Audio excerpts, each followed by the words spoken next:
Simulan ko na agad. Tatanong na ako agad kasi mainit ako dito sa ano ito eh. Kasi dati kang NPA.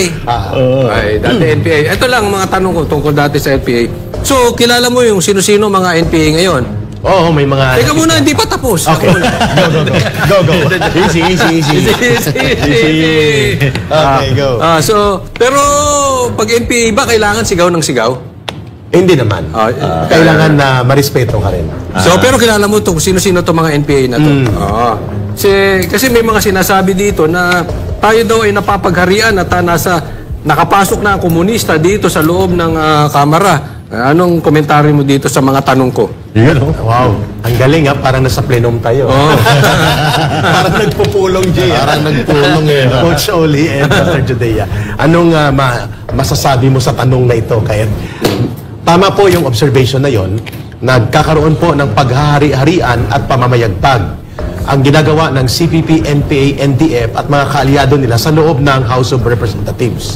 Sapagkat nakita natin kung paano nila kinokontrol at dinodomina ang mga pagkakataon na mayroong mga committee hearings at kapag mayroon silang gustong ipitin at labagin ng mga karapatan ng resource persons ang ginagamit ng mga tirador, itong mga NPA o CPP, NPA, NDF or mga dati na CPP, NPA, NDF. Coach Oli, qualify ko mayroong nasa aktibo na CPP, NPA, NDF, Brother J and Master Judea, mayroong dating sinipa ng CPP, NPA, NDF na nandyan din magkakasama sila. Very strange bedfellows, so to speak. Sino itong mga sinipa? Teka muna, di mo sinagot yung isa kong tanong. Dami ko kasi tanong eh. Yes. Pag NPA ba, kailangan laging galit? Hindi. Pero may isang katotohanan sa tanong mo, Coach Oli. Ang isang training sa radikalisasyon sa paglaban sa gobyerno ay ang pagtatanim ng hatred. Yung pagtatanim ng galit. Galit sa gobyerno. Galit sa gobyerno, galit sa otoridad, galit sa rules, at galit sa sistema. At ginagamit nila dito kaya rin, kahirapan siguro, no? Oo, kahirapan, problema sa gobyerno, at ang mga hindi makatarungang distribusyon ng yaman ng bansa. Gagalitin ka, so yung tendency mo ay magiging galit kapag nagsasalita. Pero magalang ka naman dapat at marespeto sa ordinaryong mamamayan. Pero doon sa mga namumuno sa gobyerno ay mayroon pong tendency na maging ang tono mo ay galit o paragi ang tawag nila dyan ay GND kung sa aktivista pa. Grim and determined. Depende sa kausap mo. Depende, kung may kagalit-galit yung kinausap mo, dapat magalit ka talaga. Yun. Pero yung as a rule, sa tanong ni Coach Oli, sigaw ng sigaw. Ang sigaw ng sigaw, ginagamit yan sa rally. Pero kapag ikaw ay nasa formal na forum, sa mga committee hearing, hindi mo ginagawa yan, lalo na kapag ang kaharap mo, ordinaryong mamamayan o mga resource person na naimbitahan para magbigay linaw sa mga usapin sa committee hearing. Ayun. Pag pulis, laging sigaw ka na sigaw. Sisigawan mo na pulis lagi. Sa rally, ginagawa talaga namin yon. Pero yung mga police officers or armed forces officers, may tinatawag doon na prejudice or ready bias. Nandun na yun kasi sa indoctrination namin, nung nandun pa ako sa CPP, NPA, NDF, yung mga elemento ng Armed Forces of the Philippines, mga police, nagkakaroon kami ng natural na pagkagalit kasi ang tawag namin sa kanila, mga pasista, mga berdugo, yun ang tinatanim sa amin not anymore with my situation. So sa tanong mo kung ang mga police ba, ang resource person, kailangan bang sigawan o mga Armed Forces of the Philippines? Hindi po. Kasi yan ay nasa formal na gathering na may mga ina-observe na protocol or ethics of decorum. Okay. So pero bago tayo magpatuloy, siyempre acknowledge muna natin ang presence ng ating kapatid na Banateros na walang iba kundi si Boss Dada. Boss D, magandang gabi sa iyo dyan sa Japan. At siyempre kasama natin dito sa studio si Jay Ibarra, Coach Oli, at siyempre ang pinakamalupit, si Ka Eric Celis. Hi, Boss Dada. Yes, magandang gabi mga partners. Yes, hello, good evening. Sa lahat ng mga Banateros worldwide, magandang gabi. Pasensya na, medyo mahina yung internet ko rito eh. Para rin palang Pilipinas dito sa Japan, mahina internet. Okay. But anyway, kahit ganun pa man, kasama natin si Boss Dada ngayon. But siyempre, dugtungan ko lang yung question ni Coach Oli, no? Kasi kanina, Ka Eric, nasabi mo na may iba't ibang tawag sa mga miyembro ng NPA, may mga tiniwalag, may ganito, ganyan. Pero yung maingay dyan sa gusto namin makilala, kung ano pinanggalingan, yung maingay dyan sa Kongreso na mahilig mag-contempt. Kilala mo ata yun? Actually, tatlong paksyon na Master Judea, Boss Dada, Coach Oli, and Brother Jay. ang nandyan sa loob ng Kongreso na ginagamit as attack operators. Mangbabastos, mangbubuli, manduduro. Ang isang paksyon dyan, aktibo talaga sa CPP, NPA, NDF. Again, I would like to emphasize, si Ka Eric po nag-identify nito, hindi ang Banateros. Yes, okay. At hindi SMNI. Yun, malinaw. Malinaw Sino yun, po ang isang grupo na ginagamit ngayon bilang operator sa pag-demolish, pagbabastos, pangbubuli, at pag-abuso sa kapangyarihan sa Kongreso? Ang mga CPP, NPA, NDF party list, tatlo sila. I will name them. Franz Castro, na convicted criminal sa kasong child abuse. Si Raul Manuel, Nako. si Arlene Brosas. Ito Nako. sila ay mga aktibo na mga operatiba at until now they belong to the Communist Party of the Philippines and therefore they are also part of the entire operations of the CPP, NPA, NDF. Ang pangalawang grupo, isa lang pala siya. Isa lang yun. Pero barkada sa ni Akop. Ito ba yung sinipa? Oh, ito yung sinipa ng NPA. Dati siyang NPA, kaya sinipa siya. Dahil naging bodyguard siya ng mga asyendero at ng mga politiko sa Negros. Ay, balimbing! Oo.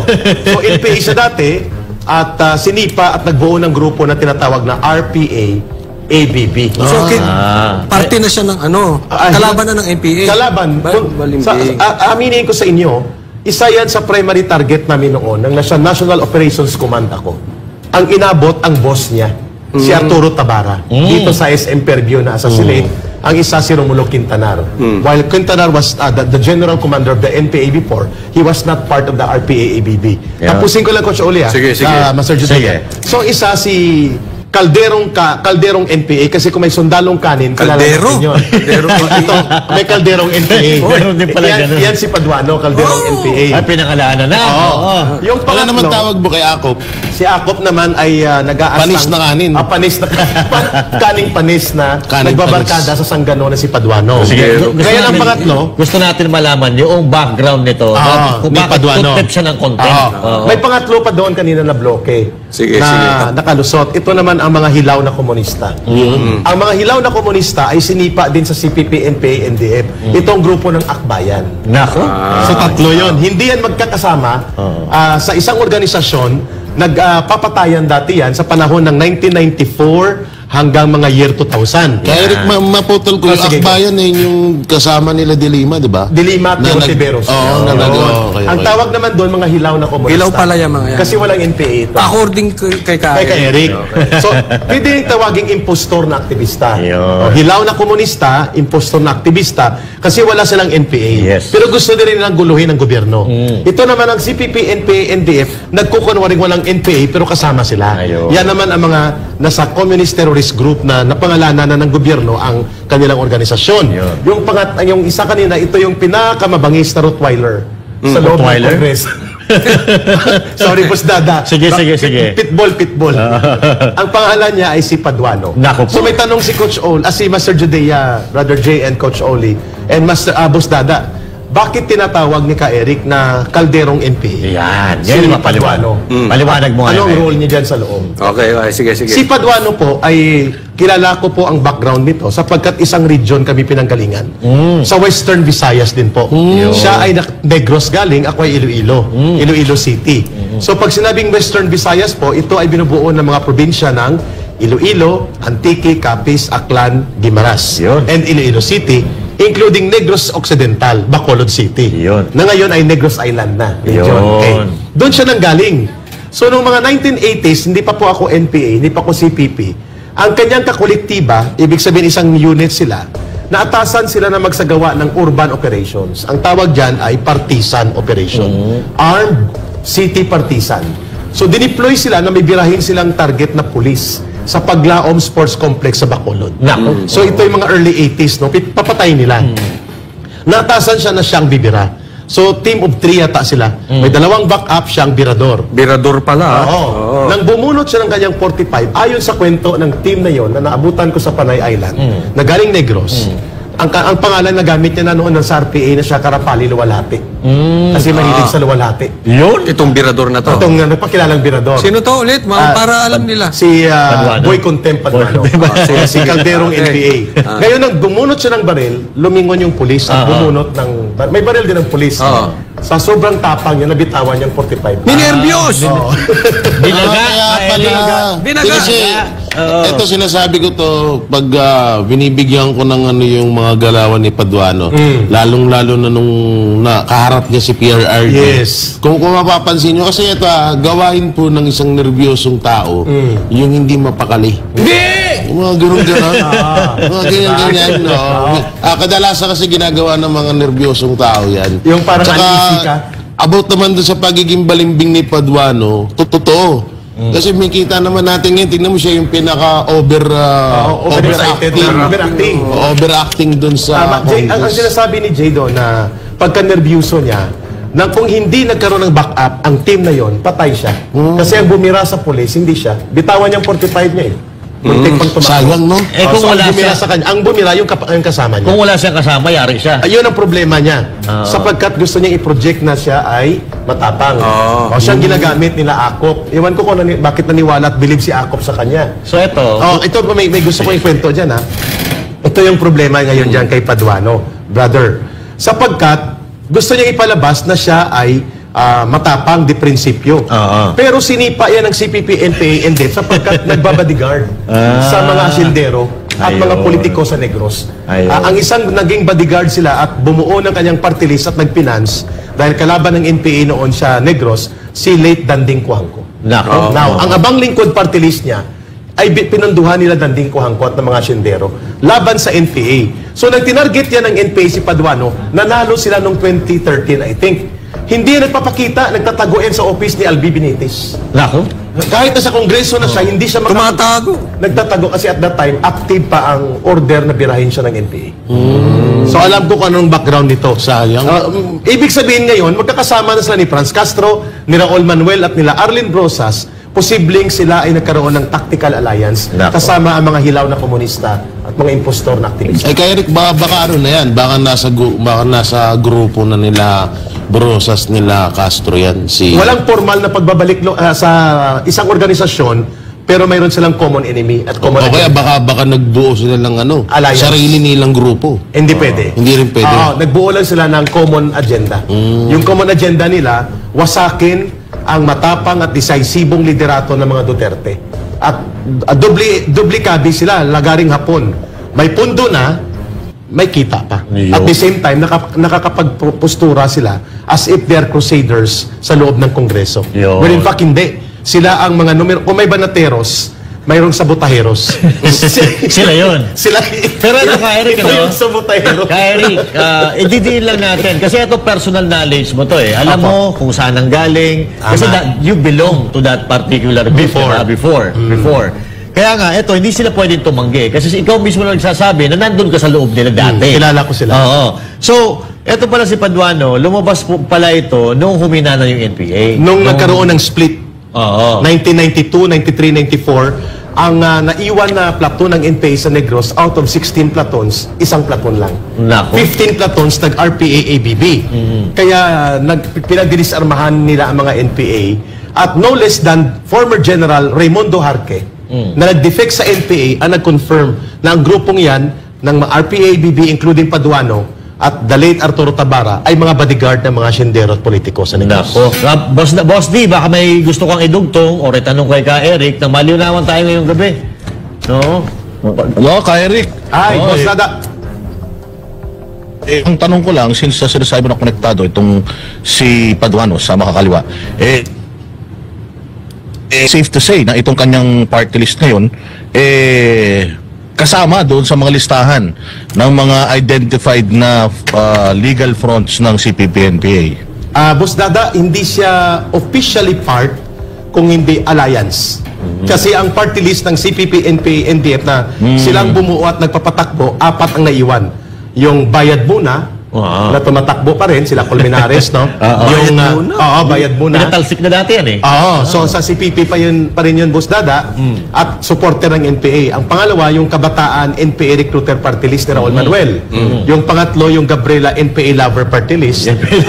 At yung Alliance of Communist Teachers. Yun. Yung ni kay Franz Castro. So saan doon ang abang lingkod ni Paduano sa tanong ni Boss Dada? Sige. Sila po ay extension ng alliances.